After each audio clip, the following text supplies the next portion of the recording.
वाह, कितने सुंदर रंग नज़र आ रहे हैं। बेजानी है पेनाला, बैगनी, जामनी, नीला, हरा, पीला, नारंगी, लाल। नहीं समझे? अच्छा, आपने आकाश में इंद्रधनुष तो देखा होगा, कुछ कुछ ये रंग वैसे ही नज़र आ रहे हैं। इन दिखाई देने वाले प्रकाश की किरणों को हम दृश्य प्रकाश कहते हैं। और आप जानते हैं कि विद्युत चुंबकीय स्पेक्ट्रम का यह एक बहुत छोटा सा भाग है। विद्युत चुंबकीय स्पेक्ट्रम विद्युत चुंबकीय विकिरणों के तरंग दैर्ध्य के बढ़ते हुए क्रम में या आवृत्ति के घटते हुए क्रम में व्यवस्था को हम विद्युत चुंबकीय स्पेक्ट्रम कहते हैं। उत्सर्जन स्पेक्ट्रम, इमिशन स्पेक्ट्रम। उत्सर्जन स्पेक्ट्रम प्राप्त करने के लिए जब किसी सैंपल को गर्म किया जाता है और उससे वो क्या करता है, ऊर्जा ज्ञान करता है, तो गर्म कर उसे ऊर्जा दी जाती है। और जब वह सैंपल अवशोषित ऊर्जा को रिलीज करता है तो उसके इस विकिरण की तरंग दैर्ध्य को रिकॉर्ड कर लिया जाता है और जो स्पेक्ट्रम प्राप्त होता है उसे हम कहते हैं उत्सर्जन स्पेक्ट्रम। उत्सर्जन स्पेक्ट्रम के बहुत से स्रोत हो सकते हैं, जैसे कि सूर्य का प्रकाश, या फिर आप किसी गैस को बहुत निम्न दाब पर उसमें करंट फ्लो कीजिए तो उससे जो लाइट्स आएंगे उसको फिर आप उससे स्पेक्ट्रम प्राप्त कर सकते हैं। या फिर आप ले सकते हैं कि किसी सैंपल को बहुत उच्च वोल्ट पे आप उसे गर्म करके भी उनके स्पेक्ट्रम जो हैं वो प्राप्त कर सकते हैं। उत्सर्जन स्पेक्ट्रम दो प्रकार के होते हैं, सतत स्पेक्ट्रम और रेखीय स्पेक्ट्रम। सतत स्पेक्ट्रम, कंटिन्यूअस स्पेक्ट्रम, जैसे जब किसी भी स्रोत से प्रकाश को हम प्रिज्म से गुजारते हैं तो वह प्रकाश जो है वो अलग अलग तरंग दैर्ध्य के रंगों में विभक्त हो जाती है। और चूंकि ये जो प्रकाश है वो एक दूसरे के पास पास है, मतलब एक रंग कहाँ से शुरू हुआ है और कहाँ पे ख़त्म हो रहा है ये हमें पता लगाना मुश्किल होता है। तो इस प्रकार से एक दूसरे से जुड़ी हुई हैं, इसलिए हम इसे कहते हैं सतत स्पेक्ट्रम, कंटिन्यूअस स्पेक्ट्रम। और इसी प्रकार हम देखें रेखीय स्पेक्ट्रम को, तो रेखीय स्पेक्ट्रम जो होता है वो सतत स्पेक्ट्रम के विपरीत होता है। इसमें किसी हम पदार्थ को हम लें, किसी एटम को लें, उसे हम गर्म करें और गर्म करने के बाद जो लाइट्स निकल रही हैं उसको हम प्रिज्म से गुजारें तो उसके बाद जो स्पेक्ट्रम प्राप्त होता है वो लाइन में प्राप्त होता है। इसीलिए इस स्पेक्ट्रम को रेखीय स्पेक्ट्रम, लाइन स्पेक्ट्रम कहते हैं। और चूँकि एटम का यूज़ किया जाता है इसलिए इसे हम एटम स्पेक्ट्रम भी कहते हैं। बोर का परमाणु मॉडल। 1913 में प्रोफेसर नील्स बोर ने प्लांक के क्वांटम सिद्धांत के आधार पर रदरफोर्ड की परमाणु मॉडल की कमी को दूर किया और उन्होंने अपने मॉडल में कुछ परिकल्पनाएं की। आइए जानें उन परिकल्पनाओं को। जैसे कि आप जानते हैं कि परमाणु में इलेक्ट्रॉन नाभिक के चारों ओर वृत्ताकार पथ में चक्कर लगाते हैं। इन पथ को कक्ष, ऑर्बिट या कोश, शेल कहते हैं।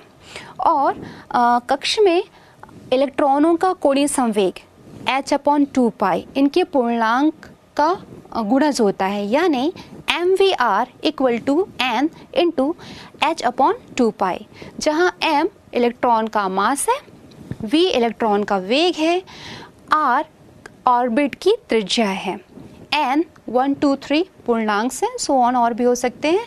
इसे हम ऑर्बिट की क्रम संख्या भी कहते हैं। और h प्लांक नियतांक है जिसका मान होता है 6.625 × 10⁻⁻27 अर्ग सेकेंड। कक्षा में ऊर्जा का स्तर जो होता है वो निश्चित होता है, जिसे कि हम एनर्जी लेवल के नाम से जानते हैं। और एनर्जी लेवल को K, L, M, N, O इस प्रकार से हम प्रदर्शित करते हैं। यहाँ पे बोर ने बताया कि जब तक इलेक्ट्रॉन अपनी कक्षा में गति करते हैं तब तक यह ना तो ऊर्जा ग्रहण करते हैं और ना ही ऊर्जा को उत्सर्जित करते हैं। जब कभी ऐसा हो कि इलेक्ट्रॉन अपनी कक्षा से उच्च कक्षा में जंप करें तो इस अवस्था में इलेक्ट्रॉन ऊर्जा को अवशोषित करता है और इस अवस्था को हम कहते हैं एक्साइटेड स्टेट, और इस इलेक्ट्रॉन को हम कहते हैं एक्साइटेड इलेक्ट्रॉन। एक्साइटेड इलेक्ट्रॉन का ये नेचर होता है कि वह फिर से अपनी अवस्था में वापस आना चाहता है, यानी अपनी ग्राउंड स्टेट में वापस आना चाहता है। तो इस स्थिति में वह ऊर्जा को उत्सर्जित करता है और ऊर्जा को उत्सर्जित करते हुए वह पुनः अपनी स्थिति में वापस आ जाता है। बोर ने यह भी बताया कि ऊर्जा का अवशोषण या उत्सर्जन लगातार नहीं होता, बल्कि यह एक निश्चित पैकेट के रूप में होता है, जिसे क्वांटम कहा जाता है। ऊर्जा की इस निश्चित मात्रा को ही क्वांटम कहा जाता है। दो लगातार ऑर्बिटल के बीच में एक क्वांटम का अंतर होता है। इसे हम E2 - E1 = h/ν से जान सकते हैं। इसे हम कह सकते हैं del E = h/ν, जहाँ E1 जो है वह निम्न ऑर्बिटल की ऊर्जा है, E2 उच्च ऑर्बिटल की ऊर्जा है, h प्लांक नियतांक है, जैसा जो आप पहले से ही जानते हैं, और यहाँ ν जो है वह विकिरण की आवृत्ति है। ν विकिरण ऊर्जा की आवृत्ति है। बोर के परमाणु मॉडल की कमियां या सीमाएं। बोर ने जो परमाणु मॉडल दिया उसके द्वारा हाइड्रोजन या एक इलेक्ट्रॉन वाले कोई दूसरे परमाणु या आयन, जैसे कि हीलियम H+ आयन या लिथियम 2+ आयन की स्पेक्ट्रम की व्याख्या तो आसानी से की जा सकती थी, लेकिन एक से अधिक इलेक्ट्रॉन वाले स्पेक्ट्रम्स की व्याख्या इसके द्वारा नहीं की जा सकी। साथ ही हाइड्रोजन स्पेक्ट्रम में जो सूक्ष्म रेखाएं प्राप्त हुई उसकी व्याख्या करने में भी यह असफल रहा। बोर के परमाणु मॉडल के द्वारा जीमन प्रभाव और स्टॉक प्रभाव को स्पष्ट नहीं किया जा सकता।